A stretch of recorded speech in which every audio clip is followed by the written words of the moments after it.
Thanks, Sundar. People's quest for knowledge often starts with research. And over time, we worked hard to understand the trillions of questions that people ask us every year and to deliver the most helpful information possible. But the way people search for information shouldn't be constrained to typing keywords in a search box. It's human nature to gain knowledge through multiple senses and inputs as we go about our day. For instance, if I hear a bird chirping outside the window, I might point to it and ask my wife, what kind of bird is that? And while it's a huge challenge for computers to understand information the way we do, advances in technology are helping bridge the gap. With AI technologies like natural language understanding and computer vision, we're transforming search to be far more natural and helpful than ever before. Imagine a future where you can search any way and anywhere and find helpful information about what you see, hear, and experience in whatever way is most intuitive to you. This is our vision for the future of search, and it's one we've already taken steps towards. When Google started, our breakthrough was in understanding text-based queries. Over time, people have asked us more complex and nuanced questions, and our investment in natural language understanding has significantly improved our ability to answer these, even when the query feels like a brain teaser. I don't know this one either. It's Hachi, a dog's story. That's the answer.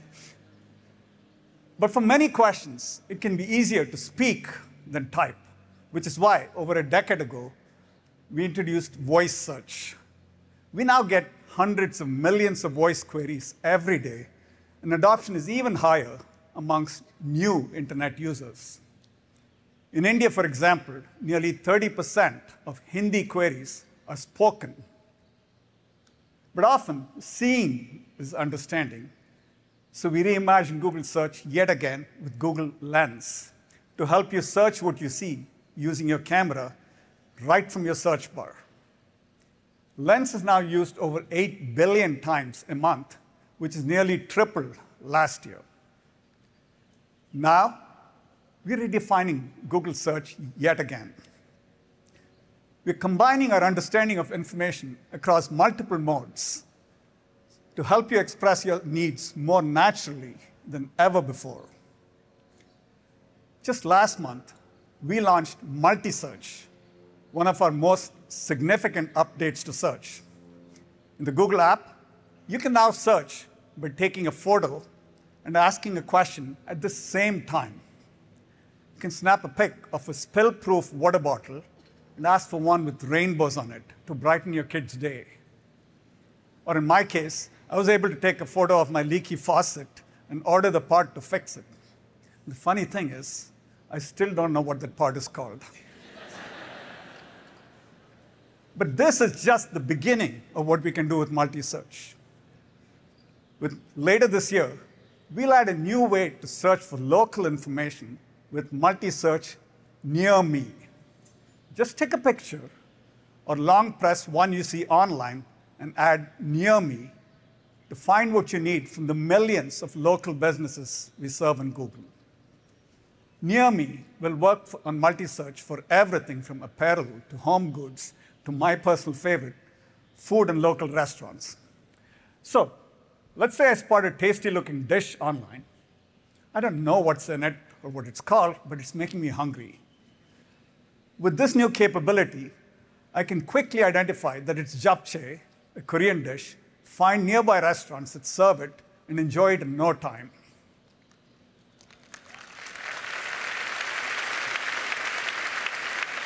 While this all seems simple enough, here's what's happening under the hood. Google's multimodal understanding recognizes the visual intricacies of the dish and combines it with an understanding of my intent, that I'm looking for local restaurants that serve japchae.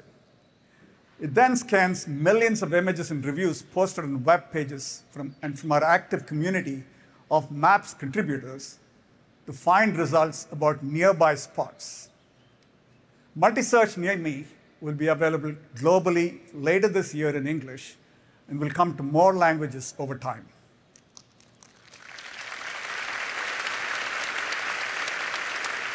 Today, this technology recognizes objects captured within a single frame. But sometimes, you might want information about a whole scene in front of you. In the future, with an advancement we're calling scene exploration, you'll be able to use multi-search to pan your camera and ask a question and instantly glean insights about multiple objects in a wider scene. Let me give you an example. Let's say you're trying to pick out the perfect candy bar for your friend who's a bit of a chocolate connoisseur. You know they like dark chocolate and have an aversion to nuts, and of course you want to get them something good. If you went to the store today to find the best nut-free dark chocolate, you'd be standing in the aisle for a while. You'd look at each bar, figure out which type of chocolate it is, whether it's nut-free, compare and contrast the options, and maybe even look up reviews online. But thanks to scene exploration, you'll be able to scan the entire shelf with your camera and see helpful insights overlaid in front of you.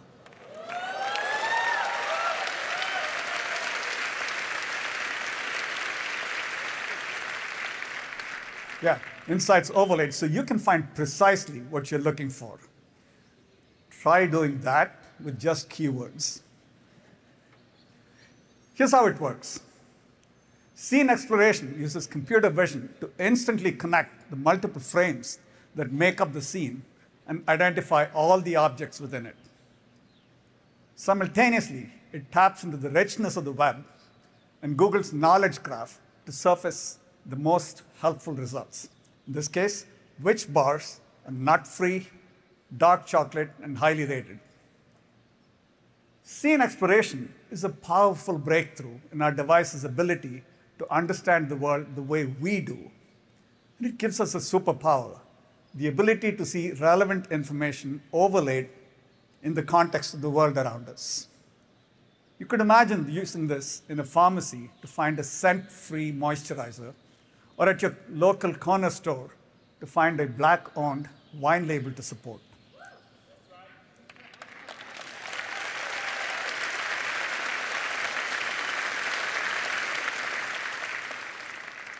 This is like having a supercharged Control F for the world around you. Looking further out, this technology could be used beyond everyday needs to help address societal challenges like supporting conservationists in identifying plant species that need protection, or helping disaster relief workers quickly sort through donations in times of need. From multi-search near me to scene exploration, the advancements we've talked about today are in service of our broader vision to make search even more natural and helpful. So you can search your whole world asking questions anyway and anywhere.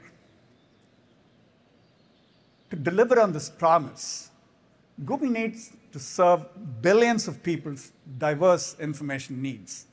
And it's critical that they see themselves reflected in our products.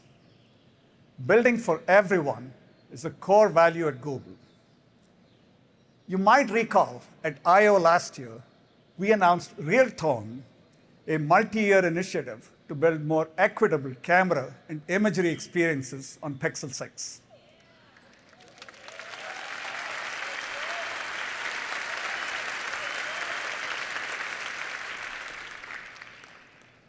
We are now expanding our commitment to skin tone equity across Google products. We've partnered with Harvard professor Dr. Ellis Monk, who spent the past decade researching the impact of race, ethnicity, and skin tone on social inequality.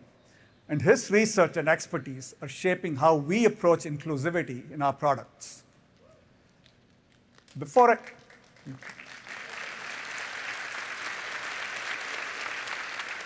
I hand it over to my colleague Annie to tell you more about the work we're doing in this space, let's hear from Dr. Monk himself.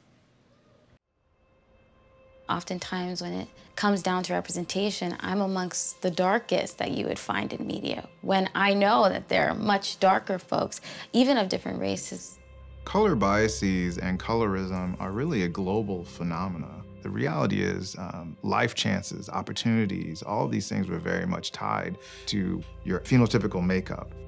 It's facts. I feel like ever since I was a kid, if you were dark, you were not considered pretty. From a really young age, I did feel a really strong sense of responsibility to dig more deeply into issues of colorism. So for the last 10 years, I've been working on issues of racial inequality. And I developed a 10-point skin tone scale with the goal of making sure that everyone across the skin tone continuum feels represented. Do you feel like right now it's easy to find your skin tone? When we type beauty tutorial, if we only see white women, just ties into the bigger picture of not being represented. We can weed out these biases in our technology from a really early stage and make sure that the technologies that we have work equally well across all skin tones. I think this is just a huge step forward. Being represented is a right. If the internet truly is for everyone, then everyone should be represented. There is great potential for the tech industry to adopt the scale because the world is a better place when technology works equally well for everyone.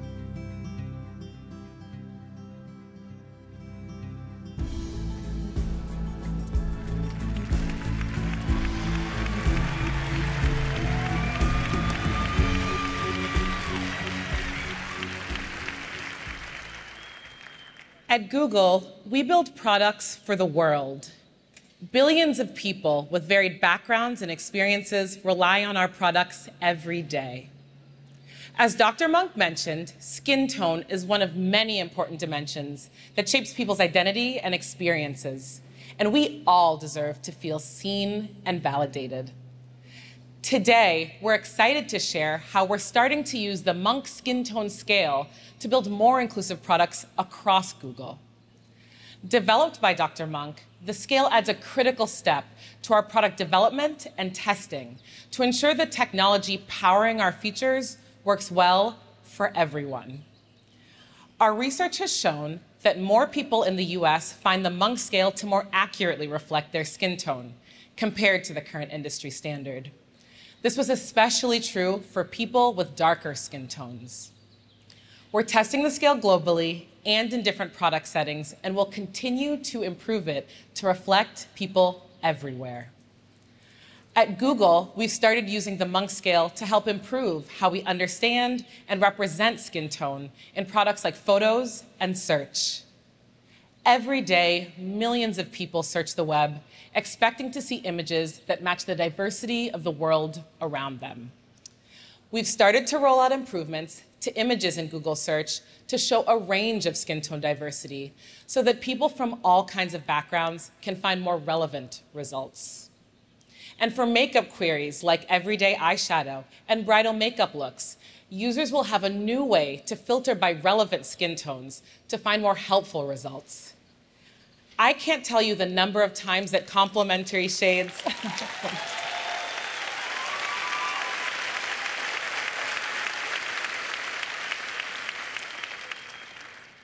I can't tell you the number of times complementary shades for my skin tone haven't been available. And so I'm personally thrilled to be able to easily filter for images that I can relate to. Building on our work with Real Tone, we're also using the Monk scale to improve imagery experiences in products like Google Photos. And later this month, we'll be launching new Real Tone filters that were designed to work well across skin tones and evaluated using the Monk scale. These filters were crafted by a diverse range of renowned image makers who are celebrated for beautiful and accurate depictions of their subjects.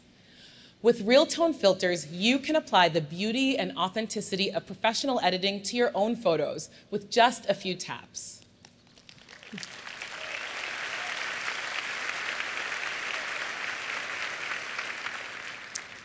Building more inclusive experiences is a long-term commitment, one that involves close collaboration with brands, publishers, and researchers. And that's why we're pleased to announce that today we are open sourcing the Monk Skin Tone Scale so anyone can use it as a more representative skin tone guide.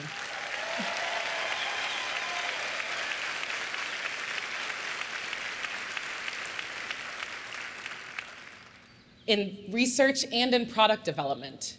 By open sourcing the scale, our goal is to improve it over time in partnership with the industry. In the coming months, we'll also be developing a standardized way to label content for images on Google Search. Creators, brands, and publishers will be able to use an inclusive schema to label images with attributes like skin tone, hair color, and hair texture. All of this is part of our ongoing commitment to ensuring that the web is as representative as our world.